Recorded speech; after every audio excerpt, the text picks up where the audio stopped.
देखिए प्रश्न है, हाल ही में डिजिटल दुनिया में 400 साल पुरानी डाक परंपरा को बंद करने वाला पहला देश कौन सा होगा।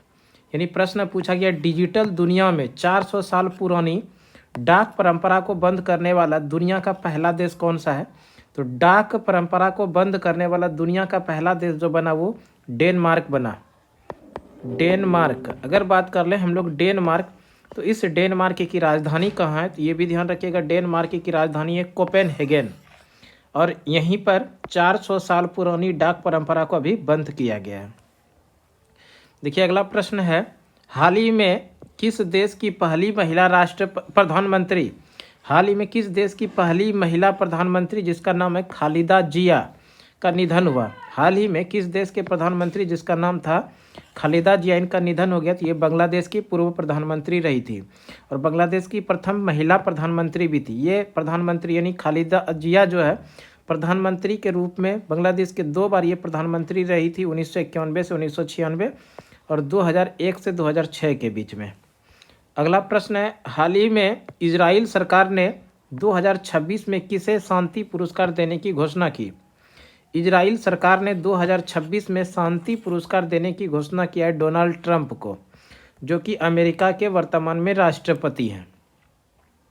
अगला प्रश्न है, हाल ही में भारतीय प्रोफेशनल मैनेजर की हुरून इंडिया रिच लिस्ट 2025 में किसे शीर्ष स्थान मिला है। हाल ही में भारतीय प्रोफेशनल मैनेजर की हुरून इंडिया रिच लिस्ट 2025 में शीर्ष स्थान मिला है जयश्री उल्लाल को। अगला प्रश्न है, 13वां मोहम्मद बिन राशिद अंतर्राष्ट्रीय खेल पुरस्कार की ग्लोबल लाइफटाइम अचीवमेंट अवार्ड श्रेणी में किसे सम्मानित किया गया है। ये नोवाक जोकोविच का संबंध है टेनिस से और इनका देश है सर्बिया की एक प्रसिद्ध टेनिस खिलाड़ी है। अगला प्रश्न है, केंद्रीय वित्त मंत्री निर्मला सीतारमन ने किस राज्य की सरकारी स्कूलों में वीज आई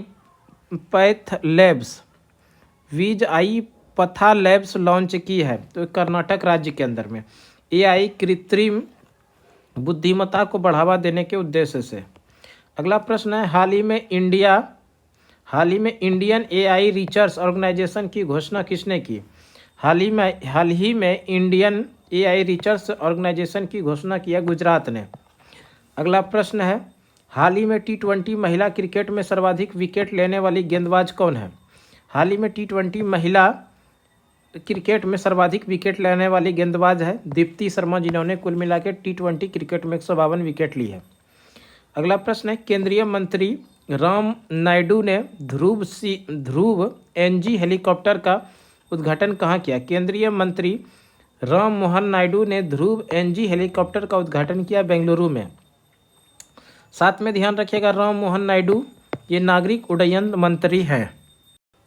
देखिए अगला प्रश्न है, हाल ही में मेडिकल शिक्षा शासन के लिए ई-स्वास्थ्य संवाद डिजिटल प्लेटफॉर्म किसने लॉन्च किया है। हाल ही में मेडिकल शिक्षा शासन के लिए ई-स्वास्थ्य संवाद डिजिटल प्लेटफॉर्म लॉन्च किया है राजस्थान ने। अगला प्रश्न है, सुप्रीम कोर्ट ने पासपोर्ट के अधिकार को किस अनुच्छेद के तहत मूल अधिकार घोषित किया है।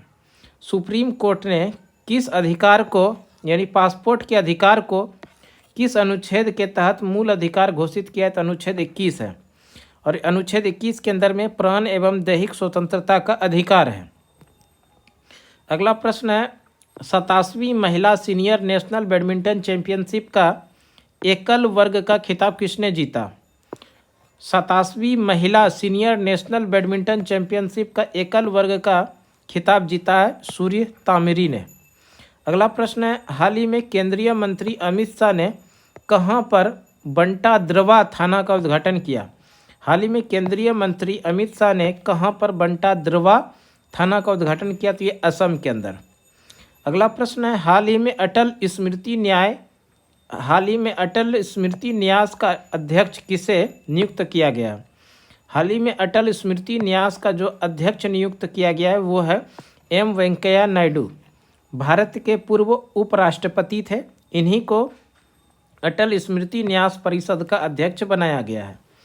अगला प्रश्न, 1 जनवरी 2026 से स्टील और एल्युमिनियम पर दुनिया का पहला कार्बन टैक्स यानी CBAM किसने लागू किया है? ये यूरोपीय संघ ने इसको लागू किया है।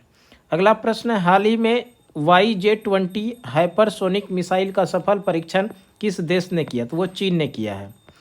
अगला प्रश्न, गिनी के नए राष्ट्रपति कौन चुने गए हैं?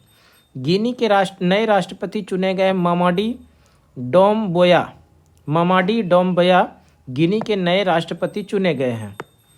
अगला प्रश्न है, 2026 का 52वां G7 शिखर सम्मेलन का आयोजन किस देश में होगा?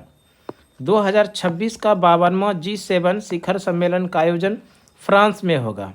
वैसे बात कर ले 2025 में जो G7 का शिखर सम्मेलन हुआ था ये कनाडा में हुआ था। अगला प्रश्न है, किस राज्य ने कैमूर अभयारण्य को टाइगर रिजर्व बनाने के लिए सैद्धांतिक मंजूरी दी है? किस राज्य ने कैमूर अभयारण्य को टाइगर रिजर्व बनाने के लिए सैद्धांतिक मंजूरी दी है? तो ये राज्य है बिहार। तो बिहार का इस तरह से कैमूर अभयारण्य को दूसरा टाइगर रिजर्व बनाए जाने की सैद्धांतिक मंजूरी दी है। अगर बात कर ले बिहार के अंदर एकमात्र टाइगर रिजर्व कौन सा है? तो ये है वाल्मीकि टाइगर रिजर्व। इसको भी ध्यान रखिएगा, बिहार के अंदर केवल और केवल एक ही टाइगर रिजर्व है और वो है वाल्मीकि टाइगर रिजर्व। अगला प्रश्न है, प्रधानमंत्री श्री नरेंद्र मोदी पवित्र पिपरहवा अवशेषों का प्रदर्शनी का उद्घाटन कहाँ करेंगे? तो वो नई दिल्ली के अंदर करेंगे। अगला प्रश्न है, भारतीय रेलवे पहली वंदे भारत स्लीपर ट्रेन कहाँ प्रारंभ करेगा? भारतीय रेलवे पहली बार वंदे भारत स्लीपर ट्रेन का उद्घाटन जो करेगा यानी प्रारंभ करेगा वो गुवाहाटी से हावड़ा के बीच में। अगला प्रश्न देखिए, हाल ही में पारंपरिक उत्साह के साथ गौन नगाई उत्सव कहाँ शुरू हुआ? हाल ही में पारंपरिक उत्साह के साथ गौन नगाई उत्सव शुरू हुआ मणिपुर के अंदर।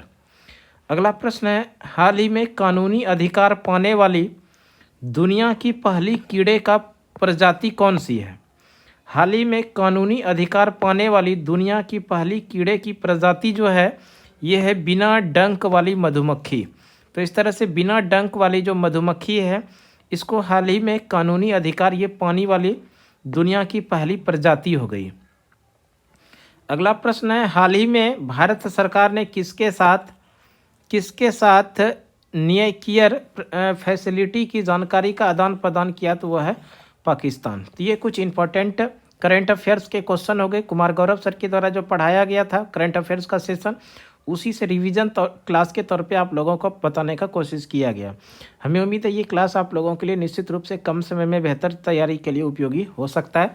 तो इस तरह का वीडियो आप लोगों को सुमन क्लासेस यूट्यूब चैनल पर लगातार मिलते रहेगा। तो आज के लिए इतना ही, अगले वीडियो में फिर से आप लोगों के साथ मिलते हैं। तब तक के लिए धन्यवाद। जय हिंद, वंदे मातरम।